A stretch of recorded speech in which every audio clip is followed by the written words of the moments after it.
જય ગૌ માતા, જય સનાતન ધર્મ। આજે મારે એક એવા વિષય પર વાત કરવી છે કે જે આપણા લોહીમાં છે, આપણી સંસ્કૃતિમાં છે, છતાં પણ એ વિષય, એ વાત એ માત્ર ને માત્ર શ્રદ્ધાના પ્રતીક તરીકે ખૂણામાં ધકેલાઈ રહ્યો છે। હા, ચોક્કસ હું વાત કરવાનો છું ગાય માતાની। આપણે એ દેશમાં જીવીએ છીએ કે જ્યાં પથ્થરમાં પણ પરમેશ્વરના દર્શન થાય છે, પશુમાં પણ પરમેશ્વરના દર્શન થાય છે। આપણા ઋષિ મુનિઓએ શાસ્ત્રોમાં એવું કહ્યું છે કે ગાવો વિશ્વસ્ય માતરઃ, અર્થાત ગાય વિશ્વની માતા છે। એ કહીને ગયા, પણ એનો સાચે સ્વીકાર તમે કે હું બધાએ કર્યો છે ખરી? નહીં ભાઈ। આ જગતમાં ગાય એ માત્ર કોઈ પશુ નથી કે કોઈ દૂધ આપતું માત્ર પશુ હોય ને, એ નથી ભાઈ। ગાય જગતની માં છે અને એ વાતનો સ્વીકાર આપણે કરવો જ પડશે। કારણ કે જે જગ્યાએ ગાય બાંધવામાં આવે છે અથવા તો ગાયના પગલાં જ્યાં પડે છે ને ત્યાંની રજ પણ પવિત્ર થઈ જાય છે। શાસ્ત્રોમાં આ વાત લખેલી છે।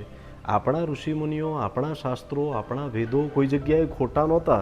શાસ્ત્રોમાં તો એવું કહ્યું છે કે સર્વદેવમયી હિ ગૌ, ગાયોમાં તમામ દેવી દેવતાઓનો વાસ છે। અને ભગવાન કૃષ્ણ પરમાત્મા કાળિયો ઠાકર ગોપાલ બની અને જગતને શું સમજાયું ભાઈ કે પ્રભુ થઈ અને ગાય માતાની સેવા કરી શકતા હોય તો આપણે તો પામર મનુષ્ય છે, આપણે ગાય માતાની સેવા કરવી જ પડશે।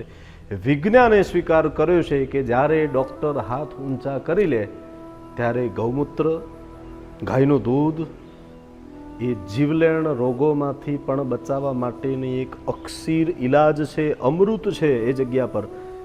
પણ આજની કડવી વાસ્તવિકતા શું છે એ ખબર છે કે આપણને ગાય ક્યારે યાદ આવે કે જ્યારે શ્રાવણ મહિનો હોય, શિવજીની પૂજા કરવી હોય, દૂધનો અભિષેક કરવો હોય, આપણા ઘરમાં નાની દીકરીઓનું કોઈ વ્રત હોય, આપણા ઘરે કોઈ મોટી પૂજા હોય, અથવા તો આપણા ઘરમાં કોઈ મૃત્યુ પામ્યું હોય ને એને વેતરણી તારવા માટે ગાયના પૂંછડાની જરૂર પડે છે। બસ આટલી જ વાત। પણ નહીં, હું પૂછવા માગું છું કે ગાય એ માત્ર પૂજાનું જ સાધન છે? ના, નથી।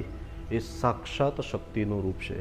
એટલે જેના ઘરે ગાય છે, ગાયની સેવા થાય છે, એમને મારા વંદન। અને મારા ભારતના નહીં, આખા જગતના, વિશ્વના ગૌરક્ષકોને પણ મારા ચેતન બુવાજીના વંદન। કારણ કે જે લોકો ગૌમૂત્રને મજાક કહે છે, એ જ ગૌમૂત્રમાંથી કેન્સરનો ઈલાજ શક્ય છે એવું વિજ્ઞાને કહ્યું। અને જે દિવસે આ દુનિયામાં ગાયોનું લોહી વહેવાનું બંધ થશે ને એ દિવસે સમગ્ર વિશ્વમાં જે આપત્તિઓ આવી રહી છે કુદરત તરફથી, એ બધી આપત્તિઓ દૂર થશે, હું ચોક્કસ કહીશ। એ ગૌરક્ષકોને મારા વંદન કે જે